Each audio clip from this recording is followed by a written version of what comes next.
नमस्कार मित्रों, मैं आशीष शंकर एक बार फिर अपने YouTube चैनल सफ़र सोने से शिखर तक में आपका हार्दिक स्वागत व अभिनंदन करते हैं। आशा करते हैं कि आप मस्त होंगे, व्यस्त होंगे, अपनी ज़िंदगी के लक्ष्य को पूरा करने के लिए दिन प्रतिदिन प्रयास कर रहे होंगे। आज संघर्ष की कहानी, खुद की जुबानी संघर्ष की कहानी आपकी जुबानी के अंतर्गत एपिसोड के अंतर्गत आज 7वां एपिसोड है और आज हमारे बीच अतिथि के रूप में हैं श्रीमान अजय सिंह जी, जो इंग्लिश के प्रवक्ता हैं और एक इंटर कॉलेज में आप लेक्चरर हैं, साथ ही साथ टीजीटी पढ़ा रहे हैं, पीजीटी पढ़ा रहे हैं। जो हमारे दर्शक, जो हमारे बच्चे टीजीटी की तैयारी करते हैं, पीजीटी की तैयारी करते हैं, वो बच्चे भी इस वीडियो को देख समझ सकते हैं, सुन सकते हैं और अपने क्वेश्चन को कमेंट में भी कर सकते हैं। जिस नेक्स्ट वीडियो में हम आपको जब बुलाएं तो आपके क्वेश्चन का आंसर भी दे दिया जाए। कुछ क्वेश्चन बच्चों के द्वारा मिला है, उसको हम आपसे पुटअप करेंगे। तो हम ज़्यादा समय न लेते हुए सबसे पहले हम परिचय जानने का प्रयास करेंगे आपसे ही कि संघर्ष की कहानी, आज के डेट में संघर्ष की कहानी श्री अजय सिंह के जुबानी से आप ही बताएंगे अपना परिचय, कहाँ से आप निकले हैं, किस ग्रामीण अंचल से निकले हैं, कैसे यहाँ तक पहुँचे हैं, आपका संघर्ष कैसे रहा है। पहले तो आप अपना परिचय बताइए। बहुत बहुत धन्यवाद। बहुत बहुत धन्यवाद आशीष जी कि आपने हमें इसमें बुलाया और आप बहुत अच्छा काम कर रहे हैं। मैं जैसा कि कई बार देख चुका हूं और आपका जो सहयोग चल रहा है लोगों को जागरूक करने का, इस बीच कड़ी में आपने हमें भी मौका दिया, इसके लिए हम आपको बहुत बहुत धन्यवाद बहुत अर्जित करते हैं और शुक्रिया भी अदा करते हैं कि ऐसे ही मौके मिलते रहे। और आपका जो मोटिवेशनल क्लासेस है मैंने सुना है, बहुत अच्छा लगता है, लोग बहुत ज़्यादा इससे लाभान्वित हो रहे हैं। और मैं चाहता हूं कि गोंडा जैसे छोटे शहर में जहां पर बहुत सारी चीज़ें ऐसी होती हैं कि बच्चे चाहते हैं लेकिन मिल नहीं पाता, वो चीज़ें आपके माध्यम से अगर लोगों तक पहुंच रहा है तो मैं इसके लिए आपको बहुत सारी शुभकामनाएं देना चाहता हूं और आशीर्वाद देना चाहता हूं कि भविष्य में आप इतना आगे बढ़ें कि जो लोग बाहर के लोगों के जरिए अपने आप को मोटिवेट करते हैं वो चीज़ें यहाँ पर मिल जाए। यहाँ चलिए गए वीडियो के माध्यम से चल रहा है, लेकिन मैं तो चाहता हूँ कि आप जनरली क्लास ले सबके सामने और लोगों के बीच में बहुत ज़्यादा फेमस हो जाएं, क्योंकि ज़रूरत है आज की और ज़रूरत के अनुसार आपने बहुत अच्छा काम किया है। लोग पढ़ाते भी हैं, मैं खुद भी पढ़ाता हूँ, लेकिन जहाँ तक मैंने देखा है कि आप जो काम कर रहे हैं वास्तव में ये काम इतना ज़रूरी है आज के दौर में, क्योंकि हमें बहुत चीज़ों से मिल जाता है, टीचर भी दे देते हैं, पेरेंट्स भी देते हैं, आस पड़ोस के लोग भी दे देते हैं, लेकिन जो चीज़ हमें वास्तव में मिलना चाहिए वो कभी कभी होता है कि हमें कोई ऐसी गाइडलाइन मिल जाए जिससे हमें ये पता चले कि हमें करना क्या है। तो हमारे अंदर बहुत कुछ होता है लेकिन उसको उभारने का काम कोई नहीं कर पाता। उसमें आपका सहयोग बहुत अच्छा है और बहुत अच्छा प्रयास कर रहे हैं, इसके लिए मैं बहुत आप बधाई के पात्र हैं और मैं आपको इसके लिए बहुत ज़्यादा शुभकामनाएं देना चाहता हूँ।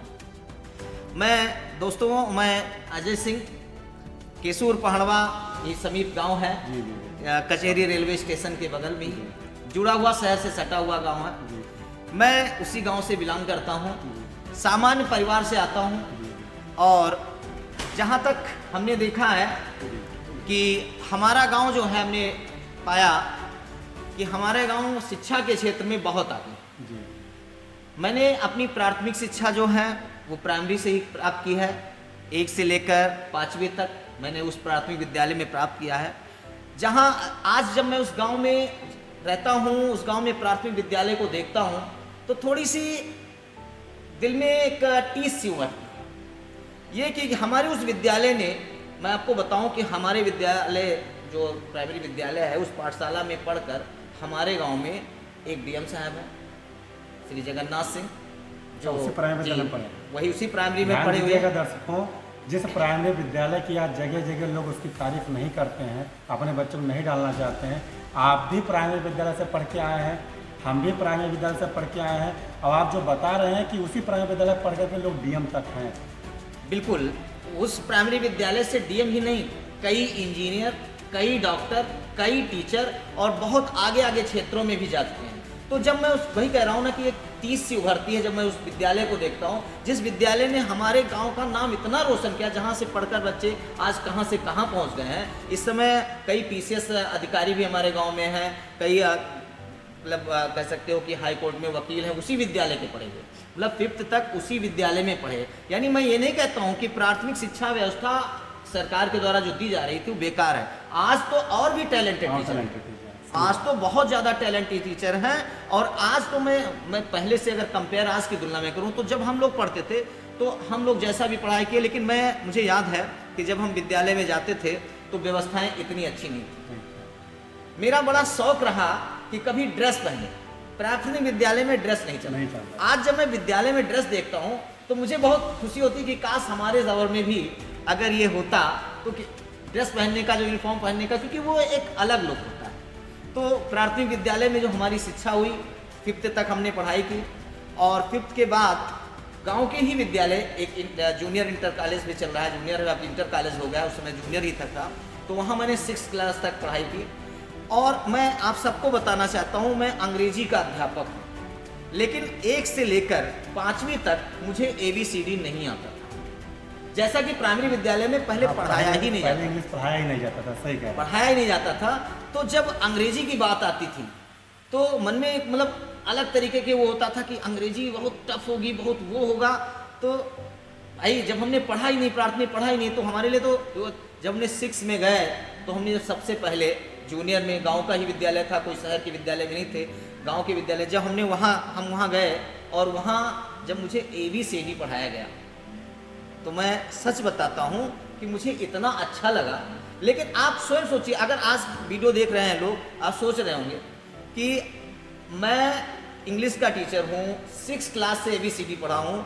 आज के दौर में हमें तो लगता है UKG जो प्ले ग्रुप होता है वहीं से शुरू हो जाते हैं, और वहाँ तो छोड़िए, घर में ही इतनी सारी अंग्रेजी के पोएम्स हैं और जो अल्फ़ाबेट वगैरह है वो इतना अच्छे से प्रिपेयर कर लेते हैं कि वहाँ पहुँचने। लेकिन जब हमने 6 में पहुँचे, हमारा मतलब अपने आप में बड़ा वो, तो लिखना ढंग से नहीं आता था कि कैसे लिखना। जैसे छोटे क्लासेस में, जैसे प्राथमिक विद्यालय में 1st में आप पढ़ रहा है, UKG में पढ़ रहा है बच्चा आज के दौर में, उसको हाथ पकड़, वो कंडीशन थी। देखते तो ठीक है, वो टीचर पढ़ाते थे, लिखना आया। तो 6 क्लास तो ऐसे गुजरा, 6 क्लास ऐसे गुजरा कि मुझे अंग्रेजी बोलना छोड़िए, पढ़ना छोड़िए, लिखना नहीं आ रहा था। ऐसे करते करते, और सबसे अच्छी बात थी, मैं किसी का नाम, टीचर की बुराई नहीं करना चाहता हूँ, तो वो जो अध्यापक थे वो हमारे रिलेटिव भी थे, और तो वो ज़्यादा तो कहते थे हमारी गैया थोड़ा तुम देख लिया करो, पास तो हम तुम्हें कर देंगे। तो हम उनकी गैया देख लेते थे, उनको गाय चराने गांव में जाते थे तो गांव चरा देते थे, तो उनकी गैया देख लेते थे। तो ये था एक कि हम अंग्रेजी ये हमें पास कर देंगे। कभी ये मन में नहीं आया था कि कभी सोचा भी नहीं था कि अंग्रेजी का एक दिन अध्यापक बनना है। तो वो दौर था मेरा, मतलब संघर्ष का। 7th में 8th में आए, किसी तरह मैं आपको बताऊं, हंसी लगेगी आपको कि अंग्रेजी में पढ़ नहीं पाता था। अंग्रेजी पढ़ नहीं पाता था तो पहले उसको हिंदी में लिखता था, उसका जो प्रोनाउंसिएशन होता था उसको मैं हिंदी में लिखता था, उसको पढ़ने की कोशिश करता था। तो इस तरह थोड़ा पढ़ना आया। फिर उसके बाद 8th क्लास पास हुआ। पिताजी हमारे किसान थे, बहुत ज़्यादा ऑर्डिनरी कह सकते हैं कि सामान्य परिवार से थे, कोई बहुत ज़्यादा वो नहीं था, बस पढ़ने की एक ललक थी सीखने की। जब मैं 9th में आया तो 9th में मेरा एडमिशन GIC में हुआ। GIC में उस समय एडमिशन होना अपने आप में बहुत बड़ी बात होती है, क्योंकि पहले टेस्ट होता था। आज तो देखते हैं कि बच्चे बहुत कम हैं, अब क्या व्यवस्था है क्या है, हम इस पर कोई कटाक्ष नहीं करना चाहते, लेकिन तब स्थिति ऐसी थी कि जब एडमिशन के लिए मेरा बहुत ज़्यादा टेस्ट होता था। उस टेस्ट के दौरान जब मैं पास हुआ, जब एडमिशन हुआ, तो अंग्रेजी मेरी बहुत वीक थी, बहुत ज़्यादा वीक थी। और उसमें दशरथ सिंह वहाँ थे जो इंग्लिश पढ़ाते थे, उसमें नहीं है, गुरुजी को मैं बहुत बहुत चरण स्पर्श करना चाहता हूँ, अब जहाँ भी कहीं भी हैं। तो उन्होंने मतलब मुझे पढ़ाने की कोशिश की, मैंने भी कोशिश की, और हमसे अक्सर कहते थे तुम पढ़ते नहीं हो जाए, यही GIC के सामने बस अड्डे पर ठेला लगा। वो ऐसा टीचर कहता है, वो कभी नहीं चाहता, कोई टीचर, मैं खुद नहीं चाहता हूँ, कोई भी टीचर ये नहीं चाहता है कि उसका बच्चा जो है जाकर ठेला लगाए।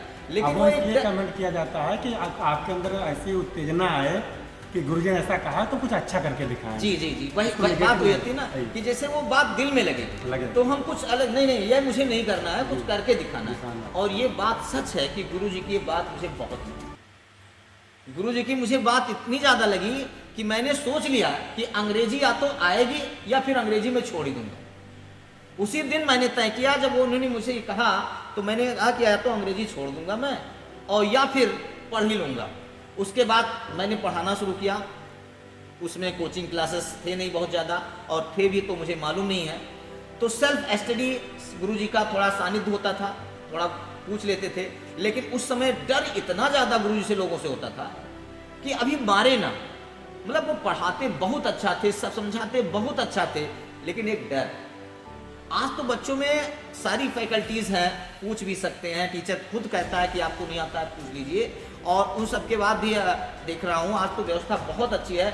हम तो सोचते हैं कि उस समय ऐसी व्यवस्था होती तो शायद और भी अच्छा कुछ होता।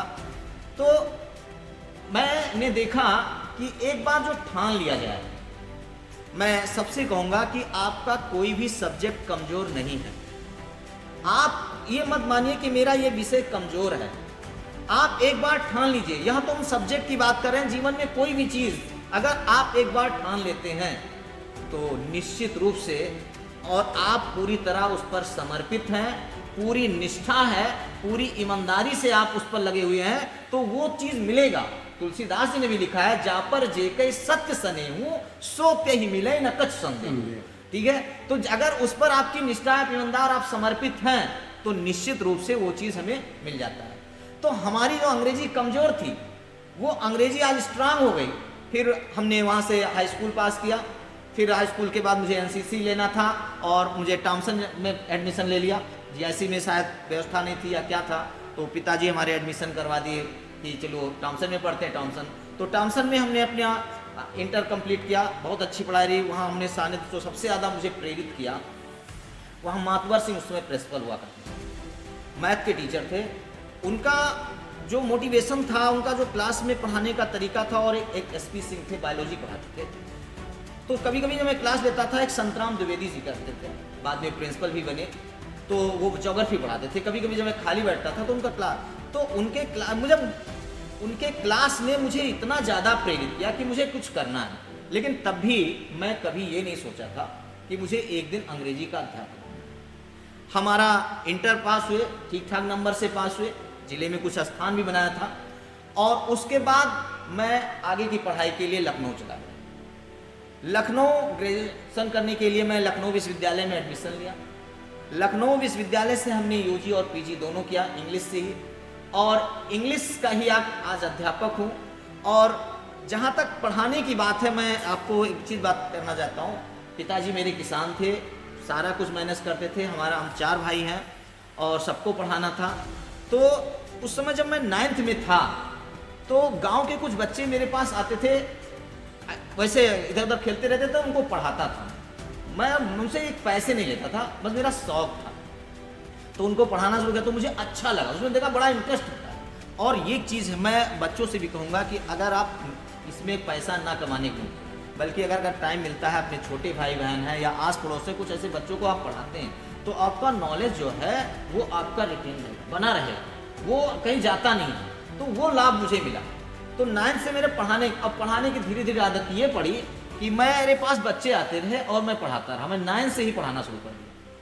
9th पढ़ाया, 10th पढ़ाया, सब हमने पढ़ाना शुरू किया। मैं आपको सुनकर हंसी लगेगी कि जब मैं 12th में था, तो मेरे पड़ोस में एक गाँव है, उस गांव के एक ग्रेजुएशन में एक लड़की थी। तो उनकी माताजी मेरे पास आई और उन्होंने कहा, भैया ये हमारी लड़की को थोड़ा आप देख लीजिए, आप पढ़ाते अच्छा हैं बच्चे का। तो हमने कहा, मैं इंटर का छात्र हूँ और वो ग्रेजुएशन में पढ़ रही, हम कैसे उसको पढ़ा सकते हैं। तो उन्होंने बहुत अच्छा तरीका बताया। उन्होंने कहा, हम एक गाइड खरीद के दे देते हैं, आप उसे रात में पढ़ लिया करिएगा और सुबह पढ़ा देते। उन्होंने कहा, तब भी वो लड़की हमसे बड़ी है और कहीं ना कहीं हमसे ज़्यादा वो नॉलेज होगा। उन्होंने कहा, नहीं, आपसे ज़्यादा नॉलेज नहीं है, आप उसे पढ़ाइए। तो मैंने पहली बार मतलब 12th में होते हुए भी पहली बार ग्रेजुएशन में इंग्लिश पढ़ाया, देख के पढ़ाया। मैं कह रहा हूँ तो मुझे कुछ नहीं है, जब मैंने पढ़ाई नहीं तो मुझे कुछ नहीं आता। अब जो आता था वो इंटर लेवल में आता था, उसमें नहीं आता। हमने पढ़ाया। उस दौरान पढ़ाने की एक लालसा मन में आई और मन में आया कि अब अंग्रेजी ही अपना वो टारगेट क्लिक करना है।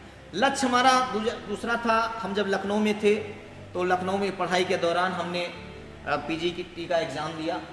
मैं कुछ सिस्टम को दोष देना चाहूँगा, क्योंकि मेरा अच्छा रैंक होने के बावजूद भी इंटरव्यू में मेरा सिलेक्शन नहीं हुआ।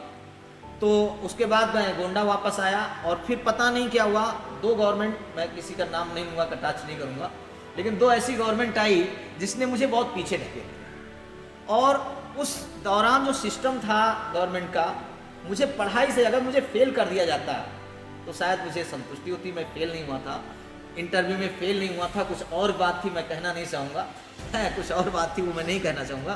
तो वहाँ से वापस आया, उसके बाद टीचिंग लाइन पूरी तरह से समर्पित हो गया और तब से लगातार मैं पढ़ा रहा हूँ। और गोंडा में मुझे करीब 17, 18, 19 साल हो रहे हैं पढ़ाते हुए। तो इतने साल से मैं पढ़ाना शुरू किया और पढ़ाता रहा। बहुत तरीके के संघर्ष मिलते हैं, लेकिन पढ़ाने में जो मज़ा आया, मुझे सबसे ज़्यादा खुशी मिली जब हमारे द्वारा पढ़ाया गया बच्चा गौरव सिंह, हमारे द्वारा पढ़ाई गई बच्ची दिव्यांशी श्रीवास्तव, हमारे द्वारा पढ़ाई गई बच्चे जिसका नाम रवि मिश्रा था, जो यूपी टॉपर में रहे और इंग्लिश में 99 नंबर था और साहित्य में 99 नंबर या 100% नंबर लाना वैसे मुश्किल, मैं इसको नामुमकिन ही मानता हूँ प्रकार से। 100% मुश्किल है। लेकिन इतना सब होने के बावजूद तो मैं जो बच्चों के, मैंने ये देखा पढ़ाते समय, एक चीज़ मैंने देखा कि गोंडा में पढ़ाते तो बहुत लोग हैं, मैं नहीं कहूँगा बहुत अच्छा पढ़ाते हैं, लेकिन बच्चों को जो चाहिए वो नहीं मिल पाता है। और वो चीज़ हमने भी महसूस किया अपने पढ़ाई के दौरान। तो हमारी कोशिश ये होती है कि जब हम बच्चे को पढ़ा रहे होते हैं, हमें एक वाक्य याद है, हम एक बार वहाँ रेलवे कॉलोनी जो क्या कहते हैं उसका, केंद्रीय विद्यालय रेलवे कॉलोनी का है, तो वहाँ मुझे विद्यालय की तरफ से गया था, कोई सेमिनार था अटेंड करने के लिए। तो LBS की रेखा शर्मा जी आई थी, उनके स्पीच मुझे इतना ज़्यादा मोटिवेट करते हैं, उनकी बातें मुझे इतनी अच्छी लगती हैं।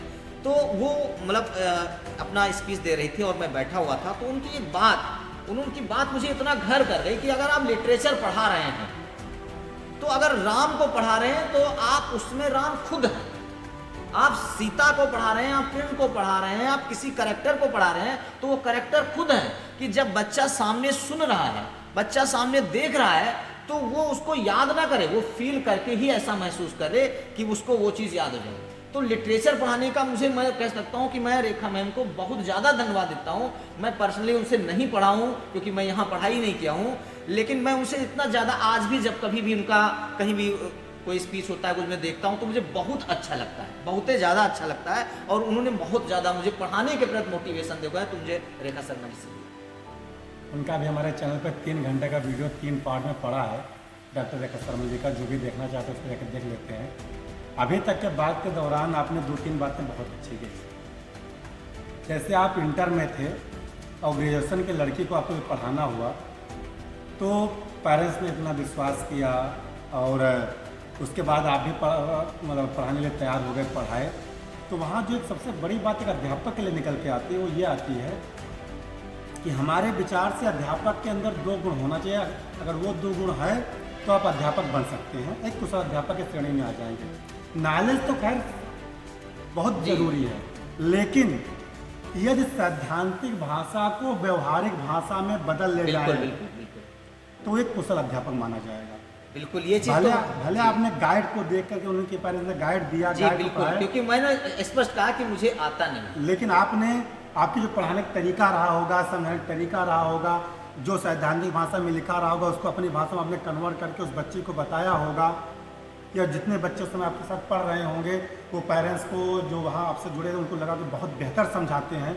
ये अध्यापक की क्वालिटी होती है। हम ऐसा भी देखते हैं, सर आपने भी देखा होगा कि आज के डेट में बच्चे PhD करके चले आते हैं, बहुत हायर डिग्री लेके आ रहे हैं एजुकेशन लाइन में, उसके बावजूद ब्लैक बोर्ड पर खड़े होकर के एक लाइन सीधी लिख नहीं। मैं आपको एक वाक्य बताऊं, मुझे वही याद आता है कि एक विद्यालय में मुझे बुलाया गया था कि वहाँ कुछ टीचर्स को अपॉइंटमेंट करना था, तो मुझे वहाँ कुछ का टेस्ट वगैरह लेना था। तो हमने क्या किया, जो भी वहाँ कैंडिडेट आए हुए थे, तो हमने उनसे बहुत ज़्यादा नहीं, हमने कहा आप थोड़ा सा बोर्ड पर पढ़ा दिया करिए, और हमने एक एप्लीकेशन लिखवाया। हमने कहा एक एप्लीकेशन लिखी। मुझे ताजुब होता है, करीब 60 से 70 टीचर थे जो वहाँ पर आए थे कैंडिडेट। मुझे बहुत हैरत होती है इस बात का कि वो सब MA इन इंग्लिश, और कहीं बाहर से कुछ आए, लेकिन उनको ढंग से नहीं आता। मैं किसी को कटाच नहीं कर रहा सही हूँ, कह लेकिन रही जो आप, कमियां थी ये है, मैंने सही उनसे है। कहा, मैंने कहा आपको पहले इसे दुरुस्त करना होगा, क्योंकि ये आपकी।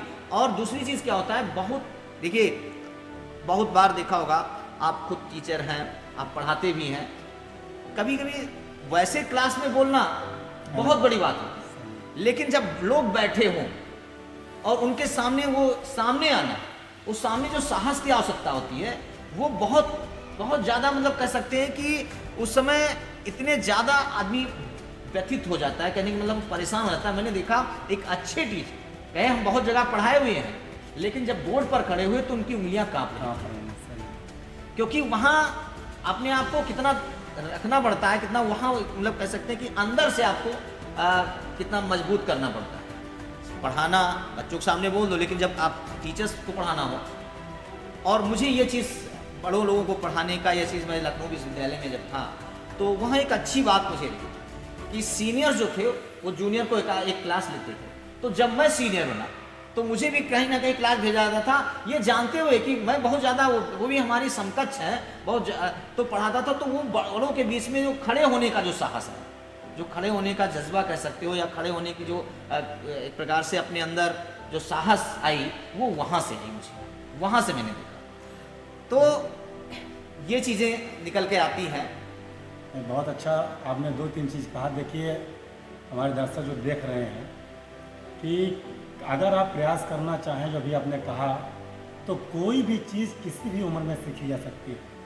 आप हमारे साथ बैठे हैं, इंग्लिश के प्रवक्ता हैं, लखनऊ विश्वविद्यालय से आपने यूजी पीजी किया है, और ऐसी पर्सनालिटी हैं जिन्होंने 10th तक आई थिंक कि इंग्लिश के नाम पर शायद 20 या 10% नॉलेज रहा होगा। बिल्कुल बिल्कुल, इससे भी कम रहा होगा तो नहीं कह सकते। जो अभी आपने बताया है जी। तो जिस व्यक्ति की 10th तक मतलब एक तरीके से एजुकेशन का बेस होता है, 10th और 12th आपके एजुकेशन लाइन का पूरे होल एजुकेशन का बेस होता है। बेस होता है। उस जहाँ पर आपको बेस मजबूत करना था, वो सब सब्जेक्ट में नॉलेज आपका 10% 20% रहा होगा मैक्सिमम। उसके बावजूद आप ले करके और इंग्लिश में आप यूनिवर्सिटी तक पढ़ के आए, और फिर आपने प्रयास किया जॉब में भी। तो जैसे अभी आपने बताया कि हमने 2 बार प्रयास किया और सफलता पाते पाते रह गए। जी बिल्कुल। तो हम आपसे जानना चाहेंगे, क्योंकि आज के डेट में भी तमाम बच्चे ऐसे ही सफलता के नज़दीक पहुंच करके और सफल नहीं होते हैं, डिप्रेशन में चले जाते हैं, नाना प्रकार की भावनाएं आती हैं, अब हम कुछ नहीं कर पाएंगे, घर वाले प्रेशर बनाते हैं, रिलेटिव प्रेशर बनाते हैं कि ये, जैसे आप तो यूनिवर्सिटी तक गए, लखनऊ में पढ़ के आए, तो अगर उसके बाद में ये गए थे, गांव वाले ज़रा कमेंट मारते हैं, जैसा ये गए थे लखनऊ लखनऊ गए थे, ये सारी कम चीज़ें आती है। जब लौट के हम आए तो पढ़ाए भैया, कलेक्टर बन गए। पहले ये होता था एक प्रकार से, कलेक्टर बन गए। तो कलेक्टर तो नहीं बने, ये सही है, लोगों के ताने सुनने मिले, बहुत सारा मिला, लेकिन हमने नहीं, उसको हमने फेस किया। कि देखिए, मैंने एक कहावत सुनी थी, हाथी अपनी चाल चलता रहता है, कुत्ते भौंकते रहते हैं। अगर हम इन पर जाएंगे तो फिर आगे हम कुछ नहीं कर पाएंगे। अगर हम इन पर, इसलिए किसी ने कहा इग्नोर करना सीखो लाइफ में, छोड़ना। जैसे कहते हैं ना, अगर जैसे मैं एक उदाहरण दूं कि जब रॉकेट ऊपर उड़ता है तो वो बहुत कुछ छोड़ता है, तब वो जाकर अगर ऊपर उड़ना है तो बहुत चीज़ें छोड़ना पड़ेगा।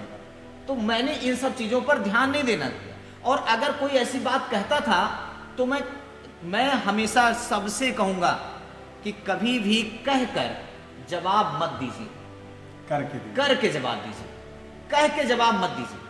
क्योंकि अगर आप कह के जवाब देते हैं तो आप कुछ नहीं गए, आपने उसी वक्त क्या, एक प्रतिशोध की भावना थी। प्रतिशोध की भावना ऐसी होनी चाहिए साइलेंट में, किसी को पता भी ना चले। और वही होता है ना कि आप छोटी लकीर को बड़ी बनाना है तो उससे बड़ा हो जाइए, उसको मिटाने की कोशिश मत करिए, उसको बड़ा मतलब उससे बड़ा बन जाइए।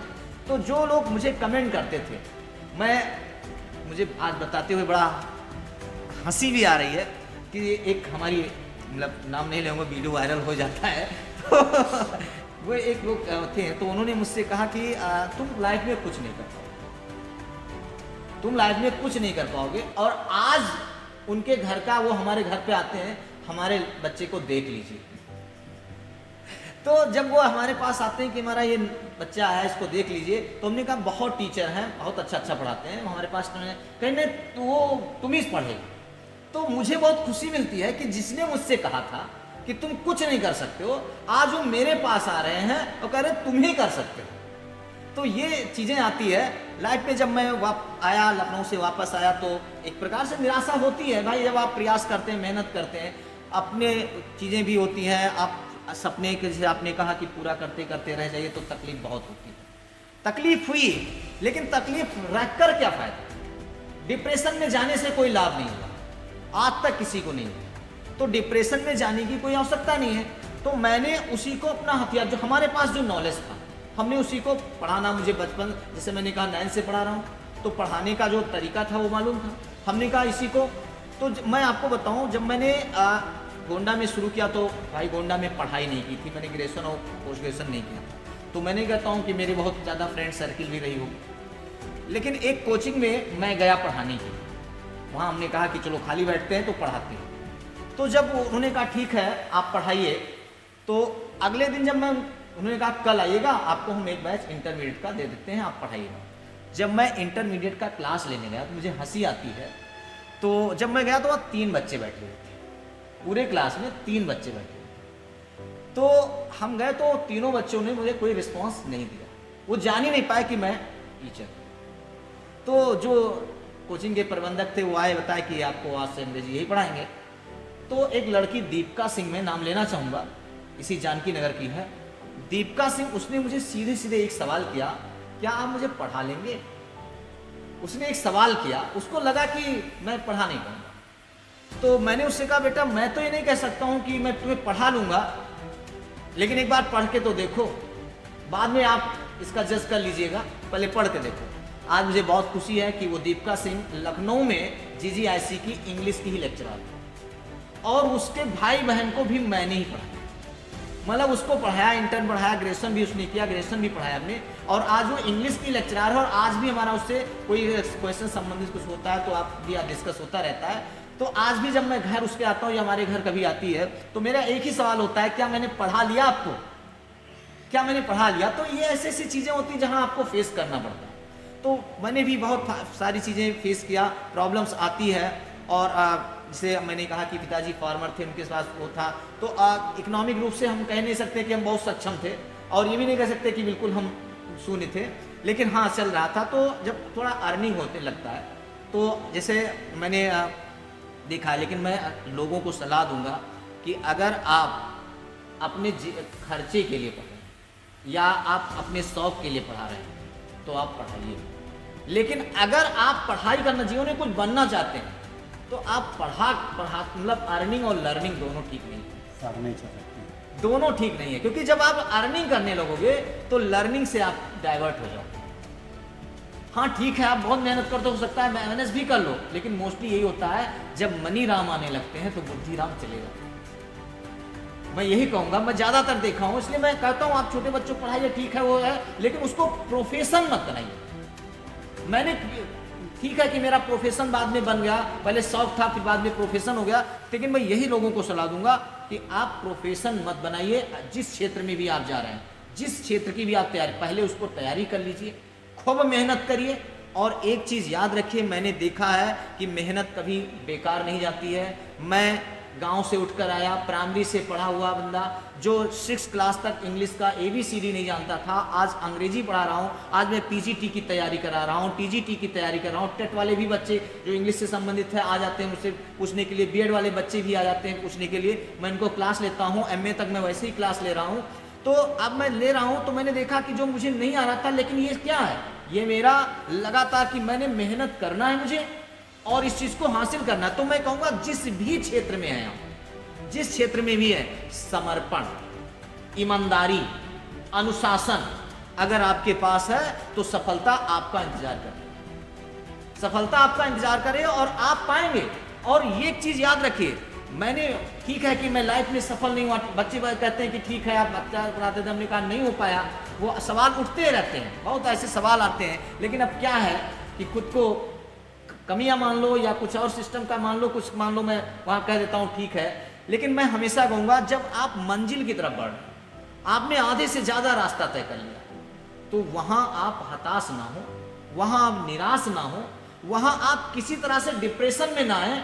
और अगर आप वहाँ से लौटते हैं तो जो एनर्जी आपने वहाँ तक पहुँचने में लगाई है वही एनर्जी आपको वापस आने में लगेगी। लेकिन अगर वही एनर्जी आपने यूज कर लिया तो मंजिल बस थोड़ी दूर है, तो आप वहाँ पहुँच जाएंगे। और जब आप अपने सपने को पा जाएंगे तो अब तक की जो थकावट थी, अब तक जो आपने संघर्ष किया है, उसका जो आनंद होता है मैं महसूस कर रहा हूँ। क्योंकि आज मैं जब उन लोगों से मिलता हूँ जो कहते थे मुझे अंग्रेजी नहीं आएगी, तो आज मैं जब कहता हूँ वो वही कहते हैं कि आप अंग्रेजी बहुत अच्छा बोलते हैं, बहुत अच्छा पढ़ाते हैं, तो मैं अपने आप को बहुत अच्छा महसूस करता हूँ। वही खुशी होती है वास्तव में। ये क्या पैसे क्या है, आते जाते रहेंगे, पैसे कमाने के और भी साधन है। लेकिन अब जो हमने पाया मेहनत करके, जो मुझे मिला, मुझे लगता है कि ये सबसे अच्छी चीज़ थी जो मुझे मिला। तो मैं लोगों को यही सलाह दूंगा, जो भी वीडियो देख रहे हैं, मैं सबको यही सलाह दूंगा कि भैया जब आप मंजिल की तरफ बढ़ रहे हैं, सबसे पहले तो ईमानदारी, खुद पर विश्वास। विवेकानंद ने कहा था कि not right not left but to the goal. उन्होंने एक बात कही थी, उनकी लिखी हुई पोएम थी song of the free, inter में पोएम पढ़ा होगा आपने। उसमें उन्होंने लिखा था कि हो सकता है कि लाइफ में ऐसी कंडीशन आ जाए जब आपके शरीर भी कमजोर पड़ जाए, आपके आस पड़ोस लोग, आपके रिश्ते नाते, यहां तक कि प्रकृति भी, यहां तक कि हो सकता है कि आपकी अज्ञानता अंधकार बनकर आपके सामने खड़ी हो जाए। तब विवेकानंद ने कहा था कि believe yourself and God, march and march, not right not left but to the goal. आप तब बढ़िए, न दाएं न बाएं, सीधे लक्ष्य की तरफ। तो विवेकानंद की वो बातें, विवेकानंद, मैं कहूँ बच्चों को कहूंगा कि आप पढ़ाई करते हैं करिए, लेकिन कभी विवेकानंद को पढ़िए। अगर आप लाइफ में आपका मन नहीं लगता है किसी काम को करने में, तो विवेकानंद को पढ़िए, आशीष का मोटिवेशन देखिए, आपको आगे बहुत प्रेरणा मिलेगी। मैं तो देखता हूँ उनके वीडियो में, जानता हूँ बहुत प्रेरणा मिलती है। जहाँ आपको लगे कि आप हताश हो रहे हैं, तहाँ ऐसे लोग हैं, आशीष जैसे लोग हैं आपकी मदद करने के लिए। निराश ना होइए, सफलता मिल के रहती है। बहुत अच्छा। यदि नियम और नियत दोनों पे आप चल रहे हैं तो सफलता निश्चित मिलेगी। अभी आपने जिक्र किया है टीजीटी पीजीटी की, तो थोड़ा हमारे जो बच्चे हैं उनके लिए भी, जैसे टीजीटी पीजीटी के लिए कोई बच्चा, उसका बेस कहाँ से बच्चे मजबूत पे कैसे स्टार्ट कर सकते हैं। जैसे कोई बच्चा जीरो से, जैसे आई थिंक जो टीजीटी की तैयारी होती है वो यूजी प्लस बीएड है, उसकी मतलब बेसिक योग्यता, और जो पीजीटी की है वो शायद पीजी है सब्जेक्ट में। तो ये बच्चा इंग्लिश की मान लिया तैयारी करना चाहता है टीजीटी की, देखो मैं तो स्टार्ट कहाँ से? जी, मैं बहुत अच्छा सवाल है। मैं एक चीज़ कहूँगा कि अगर आप टीजीटी तैयारी करो या पीजीटी, दोनों में बहुत ज़्यादा अंतर नहीं होता, थोड़ा कुछ सब्जेक्ट का अंतर होता है, सिलेबस थोड़ा सा ही ज़्यादा बड़ा हो जाता है, बहुत ज़्यादा अंतर नहीं। जितने भी बेसिक है, जैसे अब हम हाई स्कूल में पढ़ते हैं, हम 9th में पढ़ते हैं, हमारी जो ग्रामर है वो ग्रामर बदल नहीं जाती है, वो ग्रामर लास्ट तक है आपको। तो बेसिक अगर पढ़ना है तो आप ग्रामर जैसे शुरू करें। तो सबसे पहले ग्रामर से आप प्रीपोजिशन पढ़ रहे हैं, एक एक वर्ड के यूज आप हाई स्कूल में पढ़ रहे हैं, अच्छे से पढ़ रहे हैं, नोट्स बनाए रहे हैं। आप टेंसेस पढ़ रहे हैं, आप नरेशन पढ़ रहे हैं, ये सब आप, यही सब आपके टॉपिक हैं जो आगे आते हैं, जो आप हाई स्कूल में पढ़ रहे हैं। रिकॉर्डिंग से लेकर नरेशन है, वॉइस है, जो कुछ भी आप पढ़ रहे हो, यही चीज़ें आगे बढ़ती हैं। तो ये बेसिक आप, अगर आपने पहले से, जैसे मैंने सुना था, आपने पाठक जी का इंटरव्यू लिया था, तो उन्होंने कहा था कि अगर 9th 8th से ही अगर बच्चे का लक्ष्य निर्धारित हो जाए, बड़ी अच्छी बात लगी मुझे। क्योंकि मैं तो देखता हूँ कि वास्तव में इंटर करने के बाद बच्चे यही नहीं जान पाते हमें करना क्या है, और तब उनके सामने बहुत सारी समय। अगर उनको 9th से ही ये लक्ष्य निर्धारित हो जाए कि हमें टीजीटी में जाना है, पीजीटी में जाना है, या मुझे टीचर बनना है, तो मैं वहीं से कहूँगा, वहीं से आप अपना नोट बनाना शुरू करिए। बेस आपका 9th और 10th में जो मिल जाता है, फिर इंटर मिल जाता है, यही आगे आपके ग्रामर पोर्शन यही काम आते हैं। लिटरेचर आपका बढ़ जाता है, लिटरेचर में आपको ग्रेजुएशन में जाना पड़ता है, तो ग्रेजुएशन में आपको लिटरेचर की पर बेसिक चीज़ें देखना होगा, लेकिन ग्रामर पोर्शन सबसे ज़्यादा आता है। तो ग्रामर पोर्शन आपका बेसिक वही है जो आप 9th से पढ़ते हैं। तो आप, मैं नहीं कहूँगा कि आप ग्रेजुएशन में पहुँच गए हैं, ग्रेजुएशन कर लिया है, उसके बाद आप ग्रामर, लेकिन ग्रामर पोर्शन आपका 9th से लेकर इंटर तक अगर आप अच्छे से तैयार कर रहे हैं, तो जरूरी नहीं है कि आप आगे कुछ पढ़ाई करें, बस इसी में से आना है। लेकिन इसको अपना बहुत अच्छे से आप प्रिपेयर कर लीजिए। ग्रामर की हो गई से, और लिटरेचर में सब बुक्स वगैरह तो सजेस्ट करेंगे? देखिए बुक्स जो है वो मैं यही कहूँगा कि सबसे अच्छी बुक्स जो आती हैं, तो जैसे कोई भी आप किताबें अगर देखा है तो एक कहते हैं कि एक विद्या करके एक प्रकाशन है, उसकी एक किताब बहुत अच्छी आती है, उसमें आप ध्यान दीजिए। मैं उसका एडवर्टाइज नहीं कर रहा हूँ, लेकिन वो किताबें मुझे बहुत अच्छी लगी। उसमें आप ज़्यादातर किताबें अगर आप पीजीटी की तैयारी करें तो पीडीजी में आप गाल्स वर्दी को पढ़िए, गाल्स वर्दी की कोई भी किताब, आप जॉन मिल्टन को पढ़िए, आप विलियम वर्ड्सवर्थ को पढ़िए, आप जॉन कीट्स को पढ़िए, पीवी शैली को पढ़ लीजिए, उसके बाद विलियम शेक्सपियर का आप हैमलेट पढ़ लीजिए, टेम्पेस्ट पढ़ लीजिए, ओथेलो पढ़ लीजिए, किंग लियर, ये जो ट्रेजेडीज हैं इनको आप पढ़ लीजिए, फिर रोमांटिक कॉमेडीज़ हैं इनको तैयार कर लिए, आप टीजीटी की तैयारी कर रहे हैं। और ज़्यादा इसमें किताबें नहीं हैं, जैसे मैंने कहा कि आप इस पर आ जाइए, फिर इंडियन राइटर में आ जाइए, रविन्द्रनाथ टैगोर को आप पढ़िए, सरोजनी नायडू को पढ़ लीजिए, तारू दत्त हैं उनको पढ़ लीजिए, विवेकानंद को पढ़ लीजिए, और निजीम इस्कील हैं इनकी तैयारी कर लीजिए, ये इंडियन राइटर हैं। तो ये बहुत अच्छे से, लेकिन अगर आप पीजीटी में जा रहे हैं तो पीजीटी में थोड़ा ब्रॉड होता है। अमेरिकन लिटरेचर जितने भी हैं, चाहे वो आप चार्ल्स डिकेंस को पढ़ रहे हो, चाहे आप एमिली डिकिंसन को पढ़ रहे हैं, या रॉबर्ट फ्रॉस्ट को पढ़ रहे हैं, या वाल्ट व्हिटमैन को पढ़ रहे हैं, तो आप इनको पढ़िए। और ब्रिटिश में जा रहे हैं तो ब्रिटिश में आपको सबको पढ़ना होगा, चाहे उसमें गाल्सवर्दी हो, चाहे मतलब चौसर टू, मैं कह सकता हूँ कि चौसर से लेकर आप टीएस इलियाड तक सबको पढ़ना, चौसर से सबको आपको पढ़ना, क्योंकि पीजीटी थोड़ा ब्रॉड हो जाता है। लेकिन एक चीज़ जब आप ले, सबसे पहले जैसे आप पीजीटी की तैयारी कर रहे हैं तो आप एक राइटर से आपने उठाया, आप चाहे पोइट्री के उठा रहे हैं, चाहे प्रोज के उठा रहे हैं, या ड्रामा या फिक्शन के भी उठा रहे हैं, उनके आप डेट ऑफ बर्थ, उनके जितने भी क्रिएशंस हैं उस पर फोकस करिए, उनकी स्टाइल पर फोकस करिए, जो खास चीज़ें क्वेश्चन में डाली जाती हैं, और उसके बाद उनके चुनिंदा किताबें, जो उनके चुनिंदा किताबें हैं उस पर उनका जब पब्लिश हुआ तब और कब लिखा गया, ये चीज़ें अगर आप एक नोट्स बनाते जाते हैं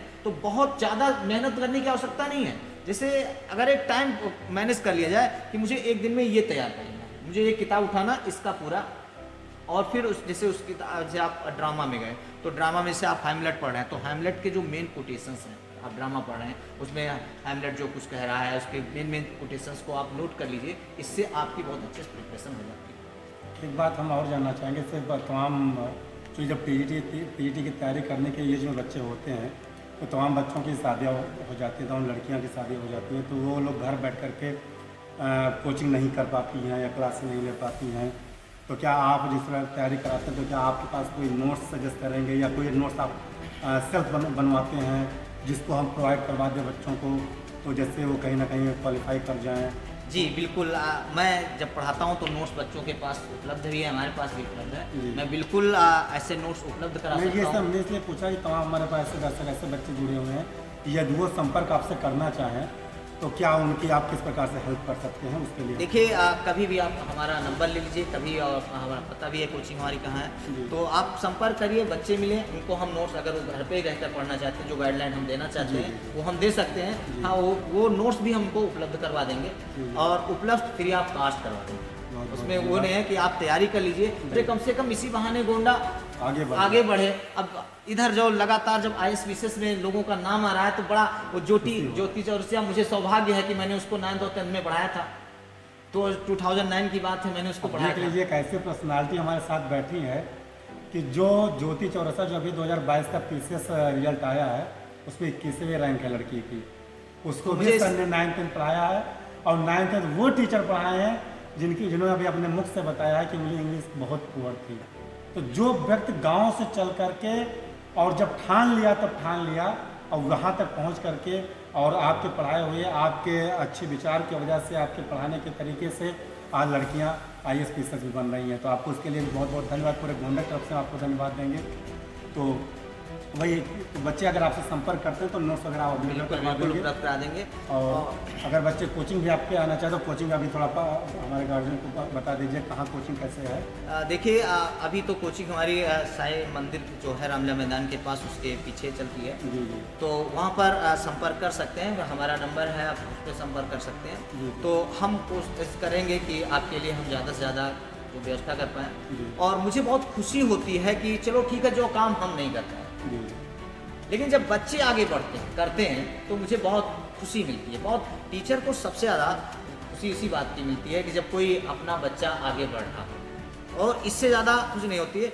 और मैं ज़्यादा कुछ नहीं कहूँगा, लेकिन एकेडमी में मैंने देखा है, मैं एकेडमी की बात कर रहा हूँ फिलहाल, कि एकेडमी मैंने देखा है कि हमारे द्वारा जो पढ़ाए हुए नोट्स होते हैं, मैं अपनी तारीफ नहीं करना चाहूँगा, मोस्टली जो बच्चा हमारे कोचिंग में नहीं भी पढ़ रहा है लेकिन वो नोट्स हमारा पढ़ना चाहता है, वो नोट्स हमारा पढ़ना चाहता है। मैं खुद नहीं जानता हूँ ऐसा क्यों, मैं खुद नहीं जानता हूँ। मैं बच्चों की जब प्रिपरेशन कराता हूँ तो मैं ये नहीं देखता हूँ, देखिए पढ़ाते तो सब हैं, मैं नहीं कहूँगा पढ़ाते बहुत अच्छा सब है, लेकिन मेरा काम क्या होता है, तैयार करना, कि आपका एक टारगेट है कि आपका पेपर इस डेट को है या इस मंथ में आपका पेपर है, इसके पहले तक आपको ये तैयार करना है। देखिए आपके पास अदर सब्जेक्ट है, आपके पास अदर सब्जेक्ट है, फिजिक्स केमिस्ट्री मैथ बायो आप पढ़ते हैं, और उसके लिए आपके पास समय बहुत आप देना पड़ता है। अंग्रेजी हमारे पास है, ये कम समय में है, आपको अच्छी से अच्छी चीज़ें और स्कोर भी आप अच्छे से करें। मैं कहता हूँ कि आप पढ़ाई कैसे आपको ज्ञान, मतलब जो चीज़ आपको समझ में आता है, एक बार आइए हमारे पास, बिल्कुल मैं आपको वो चीज़ें समझाने की कोशिश करूँगा। और शायद यही कारण है आप लोगों के समझते कि जब मैंने कोचिंग शुरू किया, मैंने बताया 3 बच्चे थे, आज काफ़ी बच्चे हैं, 300-400 बच्चे हैं। तो मैं कहूँगा कि ये सब आप लोगों की भी मेहनत है, आप लोग मोटिवेट करते हैं तो आ जाता है, और हमारी भी मेहनत है, और बच्चों का भी अच्छा है, बच्चे बहुत रेस्पेक्ट करते हैं, बहुत अच्छा लगता है, और अच्छा लगता है उनको हमारा पढ़ाया। और जब मैं कोई ना कोई रिस्पांस देता हूँ बच्चों को, जब देता हूँ तो एक जिम्मेदारी हो, जैसे मैं ये नहीं करता हूँ, जैसे कुछ लोग होते हैं कोर्स कंप्लीट कराना है, मैं कोर्स कंप्लीट कराना ही नहीं है, उसको समझाना भी है। और अगर आप लिटरेचर पढ़ रहे हो, आप ग्रामर पढ़ रहे हो, उसका मैं डे बाय डे, जैसे एक टॉपिक खत्म होता है मैं उसका टेस्ट लेता हूँ। मैं हाई स्कूल इंटरमीडिएट की बात करूं तो मैं कम से कम 6 से 7 प्री बोर्ड लेता हूँ, और 6 से 7 प्री बोर्ड लेकर, और वो प्री बोर्ड के क्वेश्चन, मैं अपनी तारीफ नहीं करूंगा, मोस्टली क्वेश्चन उसमें से आ जाते हैं, और बच्चे इतना ज़्यादा प्रिपेयर होते हैं, जब हमारे यहाँ से जाते हैं तो कहते हैं इंग्लिश में टेंशन नहीं, आप बाकी सब्जेक्ट की नहीं, लेकिन इंग्लिश में टेंशन नहीं है, हम इतना प्लस करेंगे।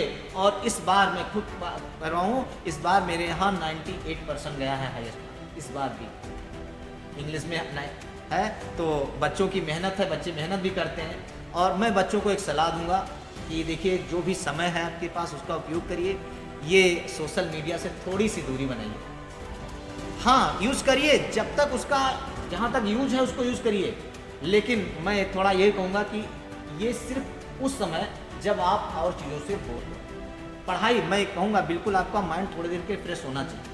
पढ़ाई करते हैं आप, खूब करिए, मेहनत करिए, आप पढ़ते हैं, लेकिन जब आपका थोड़ा मन हुए तब आप सोशल मीडिया जाइए, आप तब भी वो देखिए, थोड़ा मनोरंजन करिए, उसको रखिए, माइंड फ्रेश हो, आप फिर से जुट जाइए, लेकिन उसको अपनी कमजोरी मत बनाइए, यूज करिए, कमजोरी मत बनाइए। मैं ये भी नहीं कहूँगा कि आप बिल्कुल त्याग दो, मैं आपसे बिल्कुल नहीं कहूँगा, क्योंकि बोरियत हो जाता है लाइफ, वैसे भी एंटरटेनमेंट कहीं नहीं मिलता है, तो एंटरटेनमेंट अगर कहीं मिल रहा है तो आप लीजिए, बिल्कुल लीजिए, लेकिन वो समय और जो आप टाइम मैनेजमेंट कर लीजिए कि आपको ये सब्जेक्ट पढ़ना है, इतना टाइम इधर देना है, इतना टाइम इधर देना है, टाइम मैनेजमेंट के उसी में आप थोड़ा इसके लिए भी टाइम रख लीजिए, तो आपका उस समय पर भी कोई किसी तरह का इंटरफेयर नहीं हो जाएगा, और आप मनोरंजन का भी आनंद ले पाएंगे, अपनी पढ़ाई भी कंटिन्यू चलेगी, तो ये चीज़ें आपके लिए बेहतर होगा और आप बेहतर से बेहतर कर पाएंगे। लेकिन समझौता ना, एक दिन भी आपने बेकार किया तो समझिए कि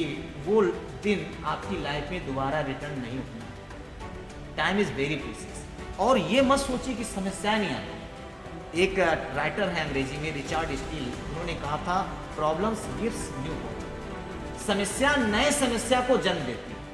हमारे पास कुछ नहीं है, हम पैदल चल रहे हैं, हमारे पास समस्या है, कल हमने साइकिल खरीद ली तो पंचर हो गई, बनवाने की समस्या आ गई, तो एक समस्या सुलझाया, दूसरी समस्या आ गई। जब हम इन समस्याओं को झेलते हैं तो हम अनुभव प्राप्त करते हैं, ये अनुभव बनता है, और यही अनुभव हमें आगे काम आता है, यही हमारे लिए एक प्रेरणादायक चीजें बन जाती है। तो ये मत सोचिए कि समस्या, मैं तो ये कहूंगा the person who has no problem that is not man, वो आदमी नहीं है जिसके जीवन में समस्या नहीं है।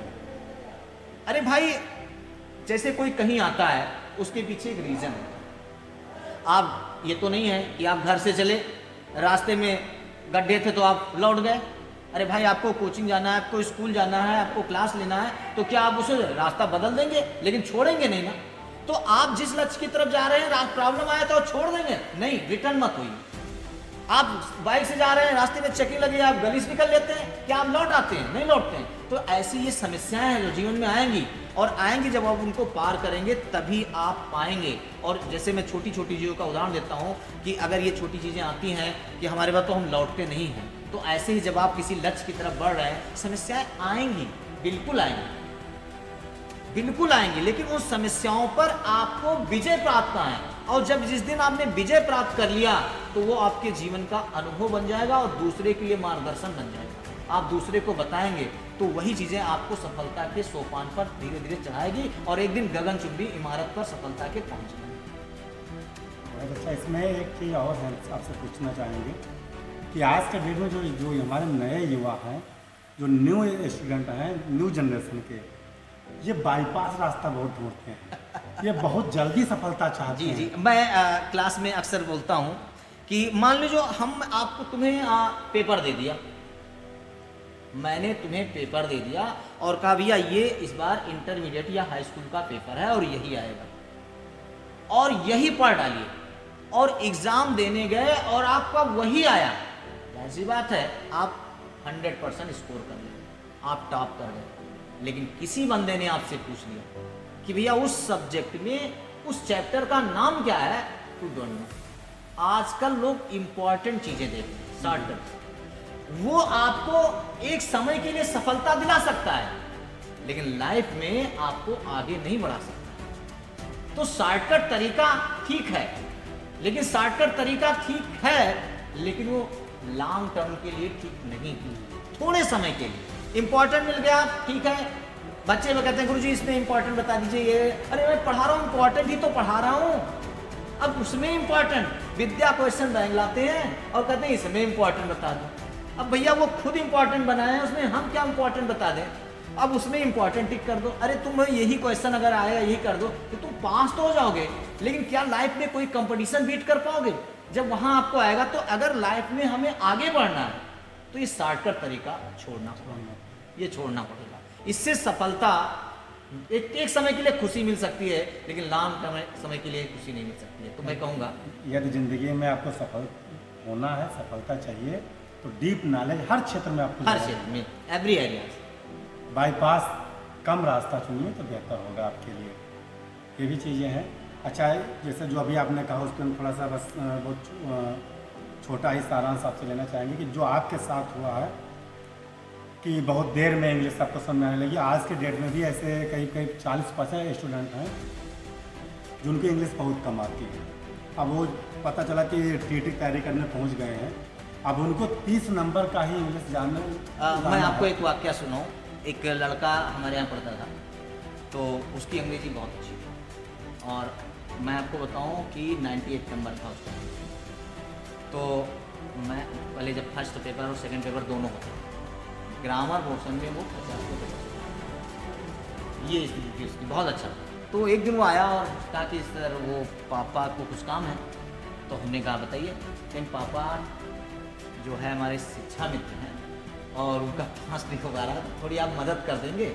तो हम क्या, हम अंग्रेजी देख लेंगे, थोड़ा हिंदी देख लेंगे और इधर उधर जो भी और कुछ है तो थोड़ा बहुत देख लेंगे, बाकी हम सब तो नहीं देख पाएंगे, जो हमने बताया भी हम सब नहीं देख पाएंगे, लेकिन इतनी चीज़ें हम देख लेंगे। तो उन्होंने कहा ठीक है। तो मैं उनको पढ़ाना शुरू किया, उनको पहले बेटे को पढ़ाया, बाद में पापा को पढ़ाया। सुनने में हंसी आती है, हमसे बड़े थे, हमसे भी बड़े थे, अब उनको पढ़ा रहा हूँ। तो जब पढ़ाना शुरू किया तो जब मैं उनको कोई चीज़ समझाऊँ तो चूंकि बेसिक उनका क्लियर नहीं था तो वो कहें ऐसा भी होता है, हमने ऐसा तो नहीं पढ़ा है, हमने जो कभी पढ़ा तो ऐसा नहीं पढ़ा। तो प्रॉब्लम आती है, ये चीज़ें आती है कि जहाँ जब कोई ऐसे वर्ड से आपने कहा कि बहुत सारे ऐसे लोग हैं जिनको बेसिक नहीं है, तो ये प्रॉब्लम आती है। मैं कहता हूँ कि आप ज़्यादा कुछ ना करिए, आप ग्रामर की कोई भी किताबें उठा लीजिए और घर पे बैठ के आप पढ़िए। 9th की उठा लीजिए, आप 10th की उठा लीजिए, आप 12th 11th की उठा लीजिए और उसे ग्रामर पोर्शन आपका मजबूत हो जाएगा, बिल्कुल हो जाएगा। थोड़ा ध्यान दीजिए और उसके अतिरिक्त आप कहीं भी क्लासेस भी ले सकते हैं, कहीं भी ले लें। तो ये समस्या जैसे हमारे साथ आई तो हमने क्या किया, देखिए हमने बताया कि हमने सेल्फ स्टडी पर ज़्यादा किताबें मैंने देखी, हमने वो सब किया। तो कोशिश करिए जहाँ प्रॉब्लम आए अगर आप मुझसे जुड़े हैं, अगर नहीं भी जुड़े हैं, आप मुझे जानते हैं, तो आप मेरे पास आइए, अपनी समस्या, मैं उसके लिए आपको एक समय दे दूंगा और आपकी इस समस्या का निराकरण करने की कोशिश करूंगा। बहुत बढ़िया, क्योंकि और लोगों का कल्याण हो जाए। आप यहाँ तक पहुँचे क्योंकि हमने देखा कि नहीं, जो हमने समस्या झेली है, जी। हम नहीं चाहते हैं कि अगर कोई भाई किसी मनी प्रॉब्लम है या कोई और भी प्रॉब्लम है, समय भी प्रॉब्लम भी आ जाती है, तो ऐसी स्थिति में हमें थोड़ा सा समय दे, तो हम कोशिश यही करेंगे कि उसकी समस्या को दूर करने की कोशिश करें।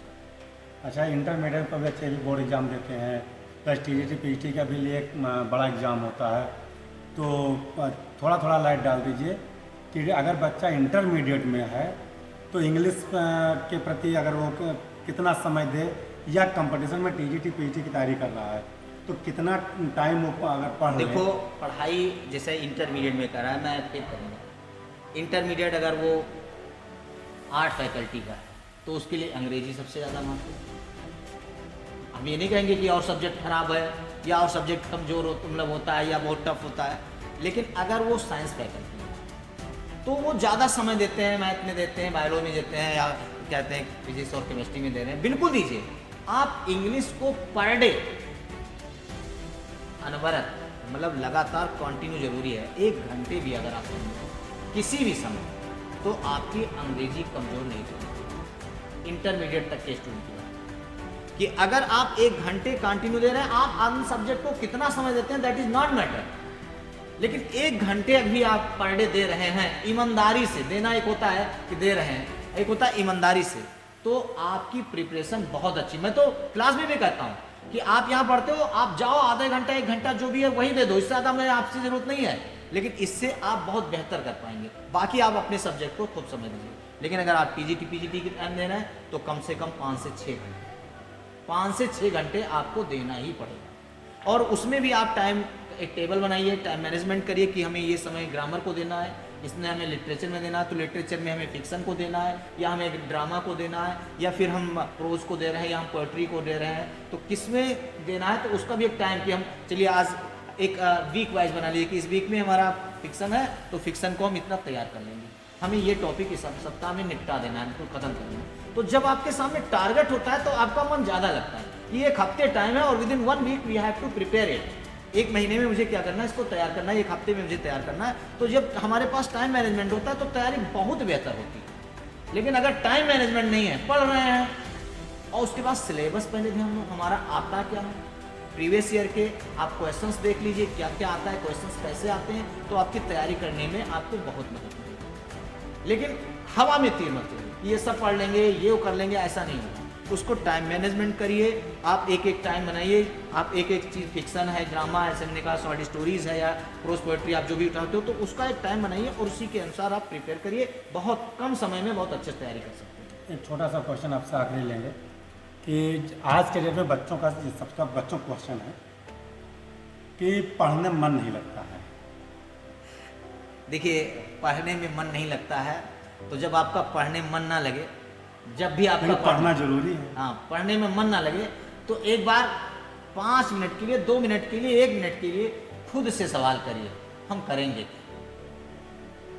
अगर हमारा पढ़ने में मन नहीं लग रहा है तो हम करेंगे क्या?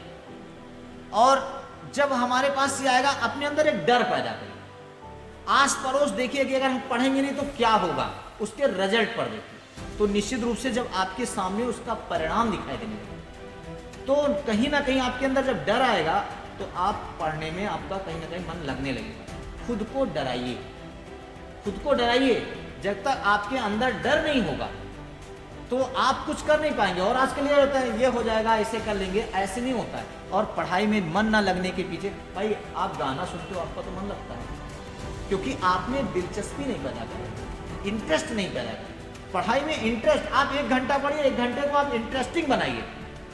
मैं अपने एक मित्र है हमारे यहाँ, मतलब अब तो इसमें वहाँ पर हैं लंदन में है और हार्ट के डॉक्टर हैं, मेरे साथ केमिस्ट्री पढ़ाते थे। मुझे बहुत आता है, मैं कोचिंग में कभी 2-4-10 दिन क्लास लिया था क्योंकि ये बलरामपुर के थे, हमारी ऐसे मुलाकात हुई थी तो हमने उनको कमरा दिलाया था, ये रहते थे। और केमिस्ट्री इस तरह रटवाते थे वो, गाने तरीके से इतना बढ़िया पढ़ाते थे कि बच्चे खुश हो जाते थे।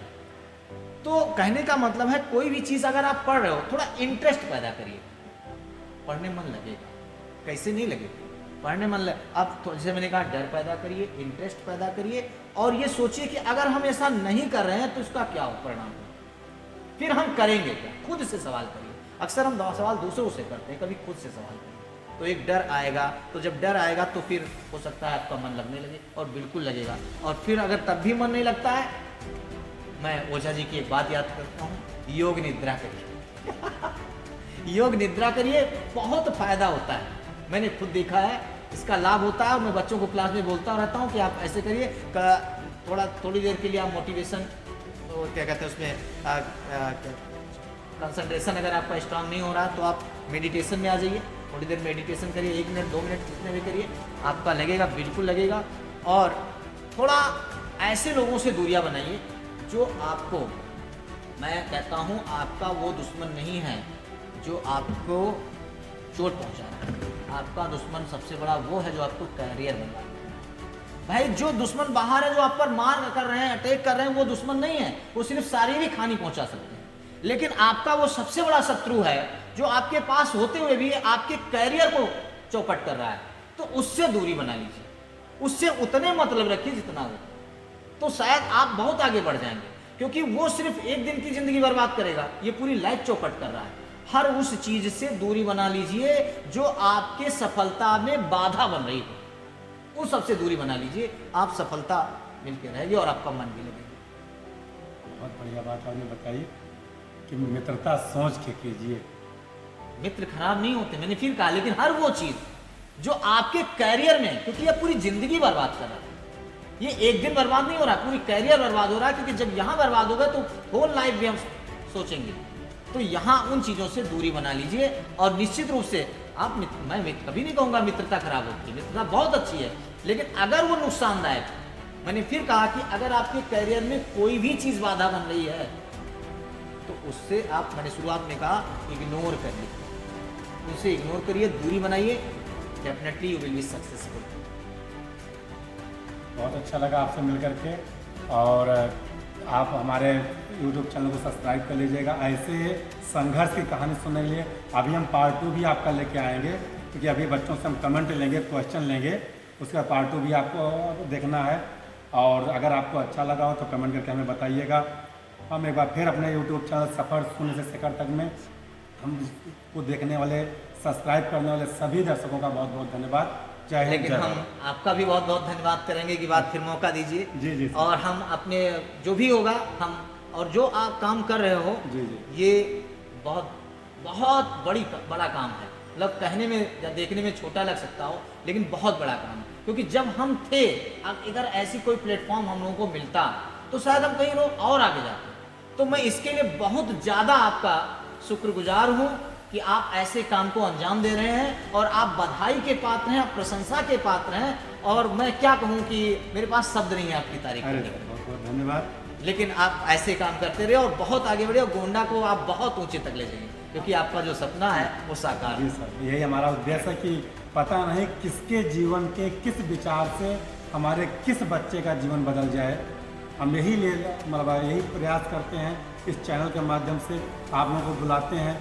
अभी आप लोग जैसा कमेंट करेंगे, जैसा क्वेश्चन डिमांड करेंगे आपसे टीजीटी के बारे में, पीजीटी के बारे में, हमें आप यूट्यूब पे हमारा नंबर आया, उस पर आप कमेंट अपना मैसेज करके कमेंट, फिर पार्ट 2 आपका लेके आएंगे।